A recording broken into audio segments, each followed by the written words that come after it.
چلنے کے راستے، فوارے اور سجاوٹی درخت، کمپلیکس کی دیواریں اور ڈھانچے سے منسلک یہ مقبرے تک ایک حیرت انگیز نقطہ نظر فراہم کرتا ہے، جسے باغ کے مرکزی تالابوں میں جھلکتے دیکھا جا سکتا ہے۔ کمپلیکس کے جنوبی سرے کو ایک وسیع سرخ ریت کے پتھر کے گیٹ وے سے سجایا گیا ہے، جس میں مرکزی محراب 2 منزلہ اونچی ہے۔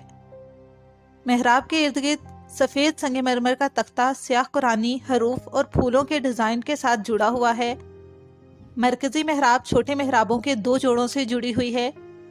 گیٹ وے کے شمالی اور جنوبی حصوں پر سفید چھتریوں کی قطاریں ملتی ہیں۔ ہر اگواڑے سے 11 اور اس کے ساتھ باریک آرائشی مینار ہیں جو تقریباً 98 فٹ تک بلند ہیں۔ ڈھانچے کے چاروں کونوں پر آکٹاگونل ٹاورز ہیں جن پر بڑی چھتریاں لگی ہوئی ہیں۔ خوبصورت عمارت کا مخصوص الہام تیموری اور مغل عمارات جس میں غور امیر شامل ہے۔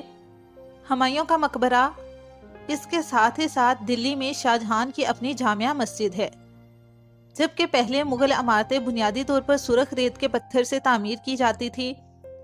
شاہ جہان نے نیم قیمتی پتھروں سے جڑے سفید سنگ مرمر کے استعمال کو فروغ دیا۔ مقبرہ تاج محل کے پورے کمپلیکس کا مرکز ہے۔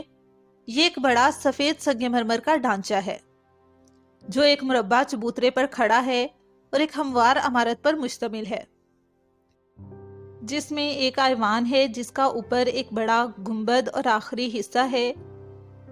بنیادی ڈھانچہ ایک بہت بڑا ملٹی چیمبر والا مکعب ہے جس میں چیمفرڈ کونے ایک غیر مساوی 8 رخا ڈھانچہ بناتے ہیں، جو 4 لمبے اطراف میں سے ہر ایک پر تقریباً 55 میٹر ہے۔ ایوان کے ہر طرف ایک بہت بڑا پشتاک یا والٹ آرچ وے کے ساتھ فریم کیا گیا ہے، جس کے دونوں طرف ایک جیسی شکل کے 2 محراب والی بالکونیاں ہیں۔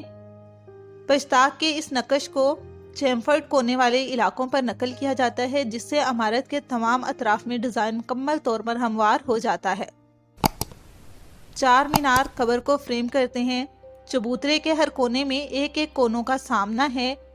مرکزی چیمبر میں ممتاز محل اور شاہ جہان کی چھوٹی سرکوفیگی موجود ہے۔ اصل قبریں نچلی سطح پر ہیں۔ گیٹ پر کیلی گرافی 1609 میں عبدالحق نامی خطاط نے بنائی تھی۔ شاہ جہان نے ان کی شاندار فضیلت کے انعام کے طور پر انہیں امانت خان کا خطاب دیا۔ زیادہ تر خطاطی فلورڈ تھولت رسم الخط پر مشتمل ہے جو یش یا سیاہ سنگ مرمر سے بنی ہے۔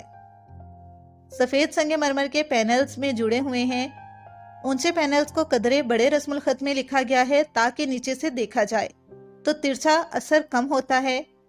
خطاطی مقبرے میں سنگ مرمر کے نشانات پر پایا گیا خاص طور پر تفصیلی اور نازک ہے۔ مقبرے کی نچلی دیواروں پر سفید سنگ مرمر کے ڈیڈو کو مجسمہ بنایا گیا ہے جس میں پھولوں اور بیلوں کی حقیقت پسندانہ تصویریں ہیں۔ سنگ مرمر کو نقش و نگار کی شاندار تفصیلات پر زور دینے کے لیے پالش کیا گیا ہے۔ روایت ہے کہ شہنشاہ شاہ جہان نے دریا کے پار سیاہ سنگ مرمر سے ایک اور تاج محل بنانے کا ارادہ کیا تھا، لیکن اس کے بیٹوں کے ساتھ جنگ نے ان منصوبوں کو روک دیا۔ آرٹ اور آرکیٹیکچر جینیس کے اس پیچیدہ کام کو مکمل ہونے میں 17 سال لگے۔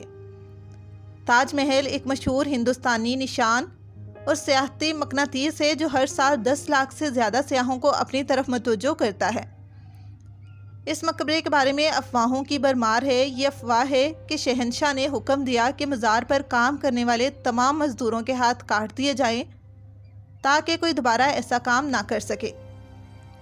تاج محل کی تعمیر میں استعمال ہونے والے سامان کو 1000 ہاتھیوں کے ذریعے تعمیراتی مقام تک پہنچایا گیا۔ 1857 کی ہندوستانی بغاوت کے دوران برطانوی فوج نے مقبرے پر موجود بہت سے قیمتی پتھروں کو مقبرے کی دیواروں سے اکھاڑ پھینکا تھا۔ تاج محل محبت کی ایک مشہور علامت ہونے کے ساتھ ساتھ شاہ جہاں کی دولت اور طاقت کی بھی علامت ہے، اور یہ حقیقت ہے کہ اس کے دور حکومت میں سلطنت نے ترقی کی تھی۔ اس کو حاصل ہونے والی عالمی توجہ اور لاکھوں زائرین کی وجہ سے تاج محل ایک نمایاں تصویر بن گیا جو ہندوستان سے وابستہ ہے اور اس طرح خود ہندوستان کی علامت بن گیا۔ تاج محل کو 1983 میں یونیسکو کے عالمی ثقافتی ورثہ کے مقام کے طور پر نامزد کیا گیا تھا، کیونکہ وہ ہندوستان میں مسلم آرٹ کا زیور اور دنیا کے ورثہ کے عالمی سطح پر تعریف شدہ شاہکاروں میں سے ایک ہے۔ بہت سے لوگوں کو مغل فن تعمیر کی بہترین مثال اور ہندوستان کی بھرپور تاریخ کی علامت سمجھا جاتا ہے۔ تو ناظرین، یہ تھی تاج محل کی تاریخی معلومات۔ امید کرتی ہوں کہ یہ ویڈیو آپ کے لیے بہت زیادہ انفارمیٹیو رہی ہوگی۔